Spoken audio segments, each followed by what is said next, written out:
پښتانه استادان هم اکثر سمه لهجه نه استعمالوي د وړو سره، او د وړو سره هغه کردار نه لوبوي کوم چې لوبول پکار دي. ما خپله دا شی فیس کړی دی چې استادان په کلاس کې وړو ته سپکې سپورې وایي، وړو ته بدې ردې وایي، د وړو سره نامناسب لهجه استعمالوي. زه وایم چې د استادانو اول خو د استادانو ټیک ټاک تربیت پکار دی.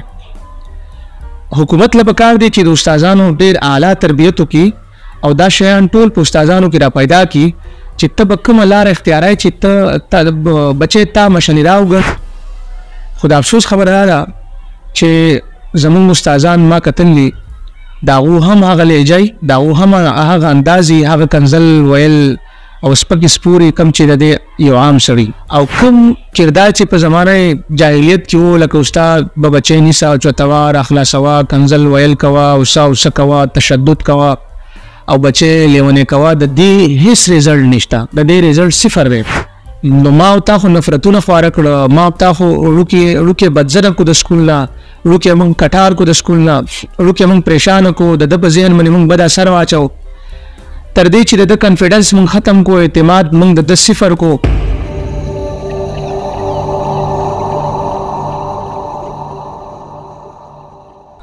بالکل ډېر مهم سوال دا هم دی.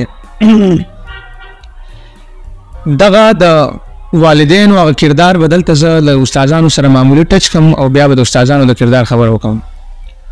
دا چې کوم خبره ما وکړه چې والدینو چې کوم د کور کې کم کردار دی دا مناسب نه دی، دغه شان کردار په پښتنو خصوصي نورو کې بومي پښتنو استادانو کې دا شی تر کافي حده مخکې ډېر زیات و، اوس بل کم خو موجود دی. پښتانه استادان هم اکثر سمه لهجه نه استعمالوي د وړو سره، او د وړو سره هغه کردار نه لوبوي کوم چې لوبول پکار دي. د اکثریت خبره کومه شاذ و نادر خلک هم شته. ما خپله دا شی فیس کړی دی چې استادان په کلاس کې وړو ته سپکې سپورې وایي، وړو ته بدې ردې وایي، د وړو سره نامناسب لهجه استعمالوي او تر دې چې کوم زمونږ وخت نو والدینو به وایي چې دا تعلیم ستا کار نه دی، دا ته ځان له دا چلو کا، تا هغه چلو کا ځان له، دا تا ته ګوره ویلو ته دې ګوره، ستا پلار سبق نه دی ویلی، داسې قسمه لهجې اکثر استعمالېدې، اوس هم استعمالېږي. زه وایم چې د استادانو اول خو د استادانو ټیک ټاک تربیت پکار دی. حکومت له پکار دی چې د استادانو ډېر اعلی تربیت وکړي او دا شیان ټول په استادانو کې را پیدا کړي چې ته به کومه لاره اختیاروي چې ته بچی تا مشنې راوګڼي، تا خپل لیډر وګڼي، تا خپل رول ماډل وګڼي. شاید چې داسې شته هم کوشش هم کوي، خو چې دا کوشش نور هم زیات شي د ګورنمنټ له طرف نه. دویم استاد چونکې استاد دی، استاد له سټډي پکار ده، استاد له فکر پکار دی، استاد له سوچ پکار دی، استاد له د عام سړي لهجه استعمالول نه دي پکار کوم چې بګلې او په کوڅه کې خلک لهجې استعمالوي. خو د افسوس خبره دا ده چې زموږ استادان ما کتلي د هغو هم هغه لهجه د هغو هم هغه اندازې هغه کنزل ویل او سپکې سپورې کوم چې د دې یو عام سړي. نو بالکل استاد له ډېر مهم کردار لوبول پکار دي. استاد له د بچي په نفسیاتو، د بچي د احساساتو، د جذباتو پوره خیال ساتل پکار دي. او کوم کردار چې په زمانه جاهلیت کې و، لکه استاد به بچی نیسه چوتوه راخلاصوه، کنزل ویل کوه، اوسه کوه، تشدد کوه او بچی لیونی کوه، د دې هیڅ ریزلټ نشته، د دې ریزلټ صفر دی. دا بچی نه ستا عزت کوي، نه ستا سره مینه کوي، نه ستا نه څه زده کوي او نه د ده بهترین ریزلټ. که نه وښایې ما ته یو داسې ماشوم چې استادانو چوت کړی دی، راخلاص کړی دی، او صرف په دغه بنیاد چې چوت کړی دی، راخلاص کړی دی، هغه غټ سړی جوړ شوی، یا که هم په دې کې دی چې ستا په چوتولو راخلاصولو سړی د دنیا غټ سړی جوړېدی. په کار ده چې په امریکا کې، په کینیډا کې، په یورپین کنټریز کې، په نورو ممالکو کې تعلیم صفر وی، هېڅ حکم نه وی، په غټو دو ساینسدانان نه وی. تا څه پیدا کړه؟ تا کوم ساینسدانان پیدا کړه؟ تا کوم انجینران پیدا کړه؟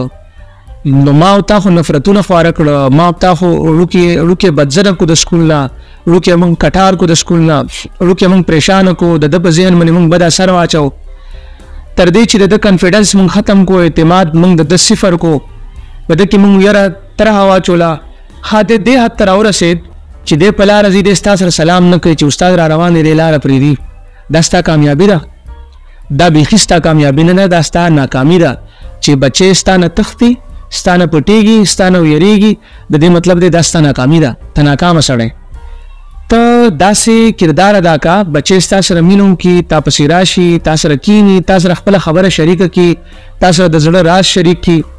دا هر څه به هله کېږي چې ته د دې بچي د احساساتو خیال وساتې، د ده د جذباتو خیال وساتې، دی واورې، د ده سوال واورې، د ده په سوال پورې خاندې نه، د ده په سوال پورې ټوکه نه کوي، بلکې د ده د سوال جواب ورکړي.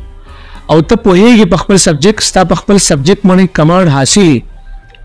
نو که ستا په خپل سبجیکټ باندې کمانډ حاصلي، ته ټوکې مطمئن کولی شي، ستا د ویلو طریقه انتهایی زبردست وي، مناسب وي، او ستا د وړو سره ښه ریلیشن وي، ستا د وړو سره مینه وي، په تا کې دننه اخلاص موجود وي. دا وړوکې به ستا سره مینه کوي، دی به ستا خبره هم مني، او ته ډېر یو بهترین کردار لوبولی شي. پلس کوم چې د والدینو خبره تاسو وکړه چې والدین خو چونکې تعلیم یافته نه دي، نو استاد به څه کردار لوبوي؟ استاد خو به اول د دې شاګرد سره دا ښه رشته ساتي کومه چې ما بیان کړه. دویمه به دی دا کوي چې د والدین سره به دی ډېر ښه اړیکې ساتي، تعلق به ساتي، رابطه به ساتي، ځکه چې دا خو تیکون دی، استاد دی، مور پلار دی او ماشوم دی. په دې باندې دا ټراینګل جوړ دی، په دې کې که یو شی هم ګډوډي نو دا ټرینګل به ماتي. لہذا بنیادي کردار چې کوم دا دوه کسان ادا کوي، مور او پلار او استاد. مور پلار به د سکول په حوالې سره د وړوکي د هرې سرګرمۍ نه دا استاد چې دا به د مور پلار خبروي. مور پلار به راغواړي او د مور پلار سره به د دې بچي هره مسله ډسکس کوي، او هم په دغه رنګه ارومرو به دغه والدین یا مور پلار د خپل بچي هره مسله د استاد سره شریکوي او ډسکس کوي وي. نو بیا به چې دی بهتري راځي.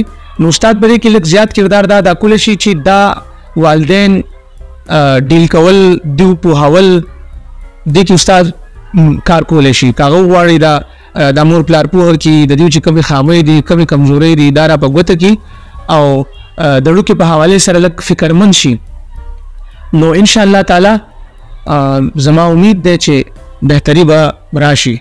که د مور پلار هم دغه رویه، بیا د استاد هم دغه رویه، نو وړوکی به د پریشانۍ ښکاري، او وړوکی به د یو قسمه ټارچر به دی، او دی به په مجبوراتو راځي، کله به د سکول نه پټېږي، کله به تښتي، کله به یو بهانه کوي، کله به دروغ وایي، او چې په کوم ورځ د ده په لاس کې لږ طاقت راځي، نو دی په تښتېدو باندې هم مجبور وي.